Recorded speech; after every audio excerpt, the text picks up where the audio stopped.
ओम नमः शिवाय। हर हर महादेव। हरियाली तीज का महत्व। हरियाली तीज श्रावण मास के शुक्ल पक्ष की तृतीया को मनाया जाने वाला एक महत्वपूर्ण त्यौहार है। यह त्यौहार मुख्य रूप से महिलाओं, खासकर सुहागिनों द्वारा मनाया जाता है, जो अपने पति की लंबी उम्र और वैवाहिक सुख के लिए व्रत रखती हैं। इस व्रत में कोई कड़े नियम नहीं होते हैं, इसे आसानी से रखा जा सकता है। इस दिन महिलाएं हरे रंग के कपड़े पहनती हैं। हरियाली तीज का महत्व। हरियाली तीज भगवान शिव और माता पार्वती के प्रेम और मिलन का उत्साह है। पौराणिक कथाओं के अनुसार माता पार्वती ने भगवान शिव को पति के रूप में पाने के लिए कठोर तपस्या की थी और हरियाली तीज के दिन ही महादेव ने उन्हें अपनी पत्नी के रूप में स्वीकार किया था। सांस्कृतिक महत्व। हरियाली तीज पर महिलाएं हरे रंग के कपड़े पहनती हैं, मेहंदी लगाती हैं और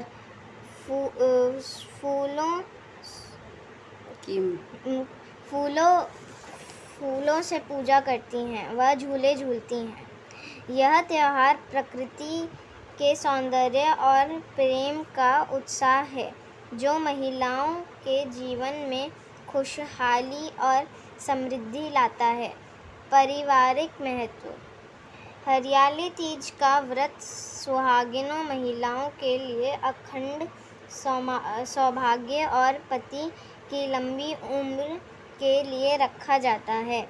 यह त्यौहार पति पत्नी के बीच प्रेम और विश्वास को मजबूत करता है और संयुक्त परिवार में भी प्यार बनाए रखता है।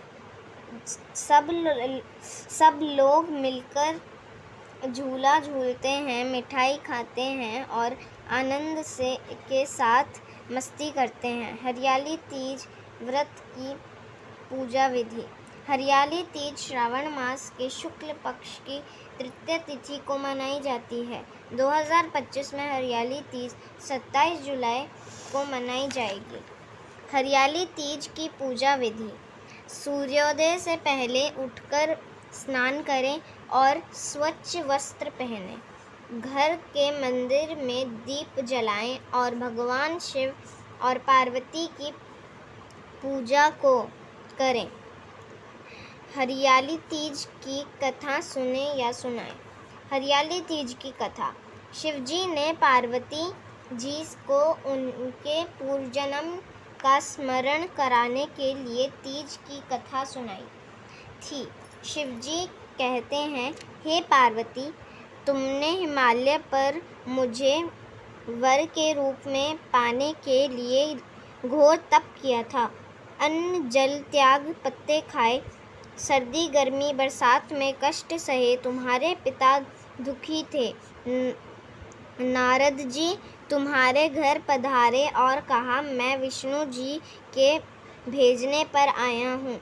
वह आपकी कन्या से प्रसन्न होकर विवाह करना चाहते हैं। अपनी राय बताइए। पर्वतराज प्रसन्नता से तुम्हारा विवाह विष्णु जी से करने के लिए तैयार हो गए। नारद जी ने विष्णु जी को यह शुभ समाचार सुना दिया और जब तुम्हें पता चला तो बड़ा दुख हुआ। तुम मुझे मन से अपना पति मान चुकी थी। तुमने अपने मन की बात सहेली को बताई। सहेली ने तुम्हें एक ऐसे वन में छुपाया जहाँ तुम्हारे पिता नहीं पहुँच सके। वहाँ तुम तप करने लगी। तुम्हारे लुप्त होने से पिता चिंतित होकर सोने लगे। यदि इस बीच विष्णु जी बारात लेकर आ गए तो क्या होगा? शिवजी ने आगे पार्वती जी से कहा, तुम्हारे पिता ने तुम्हारी खोज में धरती पाताल एक कर दिए, पर तुम ना मिली। तुम गुफा में रेत का शिवलिंग बनाकर मेरी आराधना में लीन थी। प्रसन्न होकर मैंने मनोकामना पूरी करने का क्या वचन दिया। तुम्हारे पिता खोजते हुए गुफा तक पहुँचे। तुमने बताया कि अधिकांश जीवन शिवजी ने मेरा वर्ण कर लिया है। मैं आपके साथ एक ही शर्त पर घर चलूँगी। यदि आप मेरा विवाह आप शिवजी से कराने को राज़ी हुए। पर्वतराज मान गए। बाद में विधि विधान से साथ हमारे विवाह किया। पार्वती, तुमने जो कठोर व्रत किया था उसके लिए फल रूप हमारा विवाह हो सका।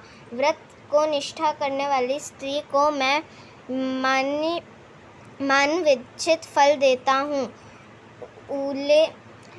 उसे तुम जैसा उच्चन सुहाग का वरदान प्राप्त हो। सुहागिन महिलाएं 16 श्रृंगार करें और हरे रंग के कपड़े पहने, मेहंदी लगाएं और झूला झूलें। इस दिन सात्विक भोजन करना चाहिए और मन को शांत रखना चाहिए। झगड़ा नहीं करना चाहिए। सभी को मिलकर रहना चाहिए। यह त्योहार राजस्थान, उत्तर प्रदेश, मध्य प्रदेश, बिहार और नेपाल आदि देशों में मनाया जाता है। यह त्योहार महिलाओं के लिए एक विशेष अवसर होता है, जहां वे अपने पति के प्रति प्रेम और समर्पण व्यक्त करती हैं और अपने वैवाहिक जीवन में सुरक्षित की कामना करती हैं। गणेश की कहानी। एक बुढ़िया माई थी। मिट्टी जी के गणेश जी की पूजा करती थी। रोज़ बनाए रोज़ गल जाए। एक सेठ का मकान बन रहा था। वो बोली, पत्थर का गणेश बना दो। मिस्त्री बोले, जितना हम तेरा पत्थर का गणेश गढ़ेंगे उतने में अपनी दीवार ना बना लेंगे। बुढ़िया बोली, राम करे तुम्हारी दीवार टेढ़ी हो जाए। अब उनकी दीवार टेढ़ी हो गई। वो चीने और था दे दे। इस तरह करते करते शाम हो गई। शाम को श्रेष्ठ आया। उसने कहा, आज कुछ भी नहीं किया। वो कहने लगे, एक बुढ़िया आई थी। वह कह रही थी, मेरा पत्थर का गणेश गढ़ दो। हमने नहीं गढ़ा तो वह कहकर तुम्हारी दीवार टेढ़ी हो जाए। तब से दीवार सीधी नहीं बन रही है। बनाते हैं और डांट देते हैं। सेठ ने बुढ़िया बुलाई। सेठ ने कहा, हम तेरा सोने का गणेश गढ़ देंगे। हमारी दीवार सीधी कर दो। सेठ ने बुढ़िया को सोने का गणेश गढ़ा दिया। सेठ की दीवार सीधी हो गई। जैसे सेठ की दीवार सीधी की वैसे सबकी करना। बोलो गणेश जी महाराज की जय। हर हर महादेव।